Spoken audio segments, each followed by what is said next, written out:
탈모 환자의 가장 흔한 유형 중 하나가 바로 지루성 탈모입니다. 지루성 탈모란 단순히 두피에 기름기가 많으면서 탈모가 있다는 것을 말하는 게 아니라 지루성 피부염과 탈모를 동시에 가지고 있는 것을 말합니다. 이문원 한의원을 방문하는 남성 탈모 환자의 71%, 그리고 여성 탈모 환자의 55%가 지루성 탈모일 정도로 흔한 탈모 유형입니다. 지루성 피부염과 탈모가 동시에 있다 보니까 머리숱이 줄어들면서 가늘어지고 붉은색의 두피, 가려움, 비듬, 그다음에 통증, 기름진 두피 등의 증상이 같이 나타납니다. 아닙니다. 치료 방법이 다르고 또 달라야 합니다. 지루성 탈모는 지루성 피부염과 탈모를 동시에 치료해야 합니다. 아니, 적어도 지루성 피부염이라도 먼저 치료해야 합니다. 지루성 피부염은 탈모를 더욱 악화시키고 모발의 재생을 방해하기 때문에 꼭 같이 치료해야 합니다. 단순히 탈모만 생각하고 치료할 경우 지루성 피부염 때문에 탈모 치료 효과가 떨어질 수 있습니다. 또 때로는 탈모 치료제가 지루성 피부염을 악화시켜서 오히려 탈모가 심해지는 경우도 있죠. 저는 3가지 치료제를 처방합니다. 지루성 피부염과 탈모를 동시에 치료해주는 먹는 한약과 지루성 피부염을 치료해주는 두피에 바르는 RH 염증이라는 외용제, 그리고 모발을 굵게 해주는 RH2라는 토닉, 이 3가지를 처방합니다.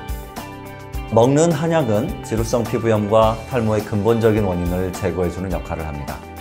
지루성 피부염이 오래 지속되고 금세 재발하는 이유는 체질적으로 두피에서 계속 염증 반응이 일어나는 데다 새로운 피부가 잘 재생되지 않기 때문입니다. 그래서 단순히 염증을 억제하거나 피지를 줄이는 것만으로는 치료로서 충분하지 않고 염증이 스스로 잘 조절되도록 두피의 면역 기능을 정상화시키면서 더불어 새 피부의 재생을 촉진해줘야 합니다. 또한 모발이 다시 굵어지고 새로운 모발이 자라기 위해서는 모발의 성장과 연관성이 깊은 폐, 간, 신장의 기능이 강화되어야 합니다.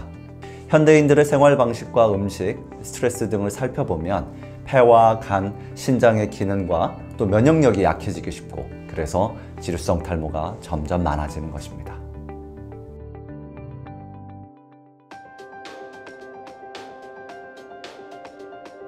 먹는 약은 하루 2번을 먹습니다. 6시간의 간격을 두면 하루 중 아무 때나 먹어도 됩니다. 심지어 공복에 먹어도 괜찮습니다. RH 염증은 샴푸하기 전에 두피 전체에 골고루 발랐다가 20분에서 30분 후에 샴푸로 씻어내면 됩니다. 이틀에 1번만 하면 되죠. 육무제는 하루에 1번 또는 2번씩 탈모가 있는 부위에 뿌려주면 됩니다. 모든 치료제는 깨끗한 자연이 길러주는 나무와 꽃, 열매와 뿌리 등을 이용해서 만들어집니다. 그래서 부작용이 거의 없고 안전합니다.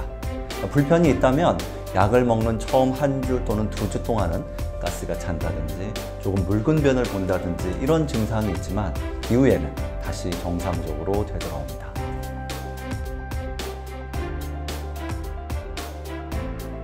증상의 정도에 따라 다른데요. 지루성 탈모 초기는 약 9개월 정도, 그리고 중기 단계부터는 약 1년 또는 그보다 조금 더 치료할 수 있습니다. 지루성 탈모는 지루성 피부염과 탈모가 동시에 있는 경우여서 꼭 정확하게 진찰하고 적절한 치료제를 처방해야 합니다.